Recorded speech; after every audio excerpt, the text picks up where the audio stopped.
Hey, it's Brandon Zahorsk here. Hey, Brandon, thanks for joining us. I have a question, and I'm sure other people want to hear this too. What is your dance background, and how specifically did you get into line dancing? I don't really have a dance background. The reason I got into line dancing was back when I was living in New York. There was a local country bar there that a friend of mine called me and wanted me to come out with her one night. She was actually just turning 21 and she needed a DD driver, so she begged me to come out. Wanted to go line dancing, and I was like, I don't want to go line dancing. So she ended up taking me out anyway, and we went there. And I remember walking into this place called Joe's East West in New Paltz, New York at the time. It was the biggest country bar up there in the Northeast. And I walked into the room and there was like 400 people on the floor all doing the same thing, and I was blown away. While she was out at the bar, I decided to go to the dance floor and, was out and trying to dance for 4 or 5 hours that night and had an absolute blast, and I was instantly hooked. After that, it's all pretty much history. They was there every Friday night learning lessons from the instructor there.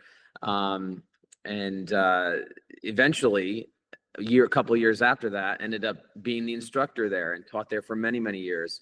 But no real dance background, but just accidentally fell into it. Met some amazing people that pushed me to become even an instructor, and which gave me the opportunity to actually take over there a couple years after me even starting. So my dance journey started about 2006 or so, and then just has grown from there.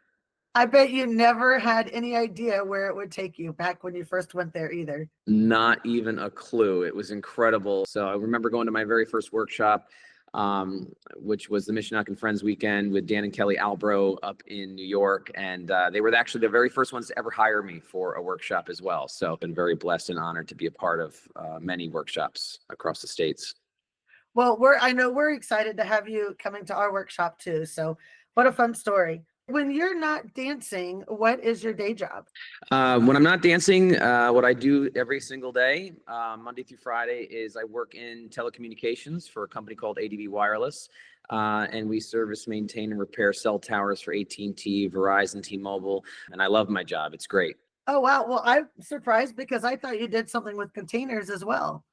I do. I have a side thing that I do with selling containers, and I also work with a company that builds tiny homes. So if anybody's ever looking for one, definitely reach out. But yeah, I do that for fun on the side, just because I enjoy it and keep myself pretty busy, for sure.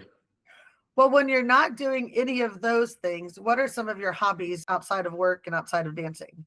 We go searching for seashells actually on the beach, and we've got a pile of them here that we collect. So the kids love doing that.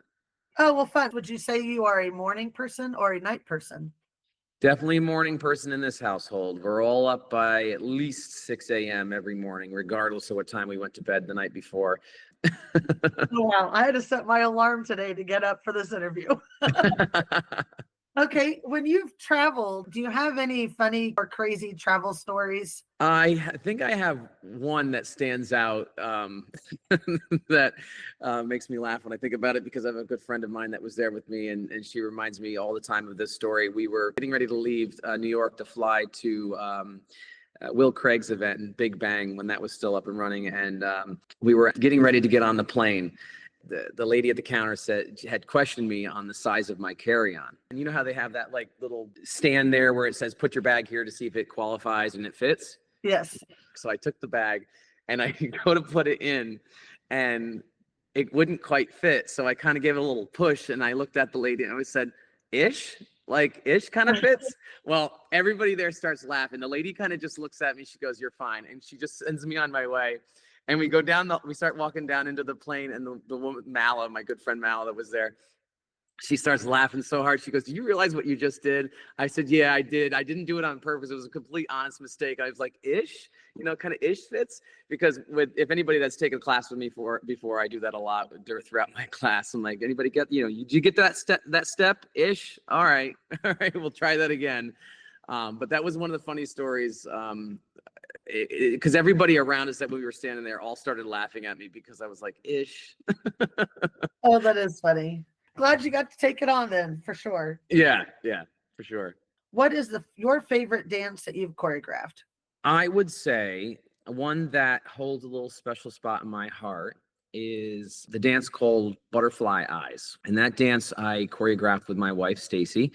The reason that one holds a special spot is because of the lyrics throughout the song, because my oldest daughter was with us while we were doing that dance, and she was basically dancing underneath us as we were choreographing that dance. And I can think about it, and it hits home for me because watching my daughter dance with me like that is really cool. And I remember teaching that for the first time at the Mishnak and Friends weekend in New York. My daughter actually was there, and everybody danced it, and it just brought me to tears that day watching that. So that for me, that dance has special meaning. Whether anybody dances it or not, it'll definitely be one of the ones that means a lot to me. That's a sweet story. I'm glad to hear that. What are your favorite dances right now that you enjoy dancing to that you did not choreograph? Well, there are two, and I guess one's definitely a classic, and the other one I guess could be considered a classic now. But Hideaway Cha is really one of my favorites. I have to love that. I love that dance, man. When I hear that coming on the dance floor, I run out there and do that. That is just one of my favorites, and I love dancing it with Joanne Brady, one of the choreographers. Her and I get to work together often, so when that comes on the floor, we have a lot of fun together. And another one that I love dancing this actually with my wife, Stacy, is Beautiful Goodbye by Michael Barr.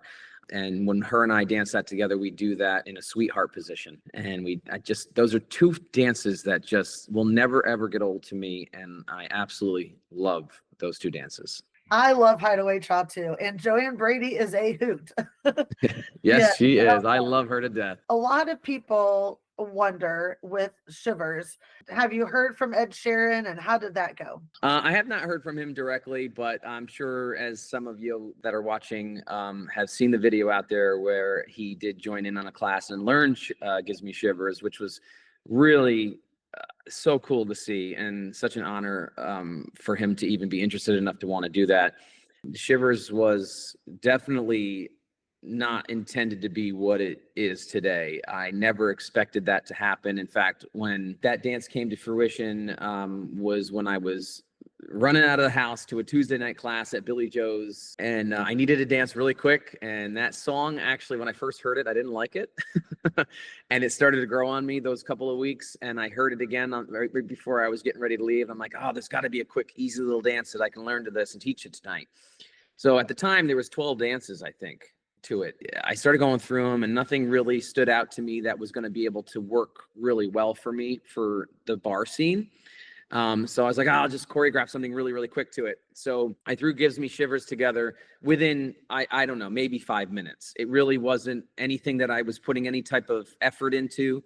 This was just like, I need to get it done. I got to get something that I can teach because I was busy with work. I got home late, whatever. It was a chaotic day. I ended up doing this little dance, and I went down and I taught it that night, and it went really well. And then the following week when I retaught it, people started like the floor really started taking hold. I was like, oh, cool. This is great. And I had zero intentions on doing anything with it. That October, I had the Mishnak and Friends weekend I was doing with Dan and Kelly Albro, and they asked me about that dance and if I would teach it. And I said, well, I didn't write a step sheet for it. She goes, well, you got to write a step sheet for it. So I wrote up a really quick, simple step sheet, submitted it, taught it there that weekend. Louis, the DJ, did a quick video of it, of us up on stage, and his video went just crazy on social media, and it just blew up from there, all by mistake. And the rest is history. I mean, it was done all over the world. I mean, it's incredible what that little dance has done. And I love seeing everybody's variations that they've done with it. Some of the videos I got were people dancing in the grocery stores. I mean, it was just so cool to see what that dance brought to people. It was a blessing. So I'm super excited to be a part of the event. I can't wait. I'm also really excited about the Incognito competition that you guys have going on. It's definitely something I've never seen before, and it sounds like a ton of fun. If you haven't considered it, you're going to want to be a part of it. We line dance everywhere.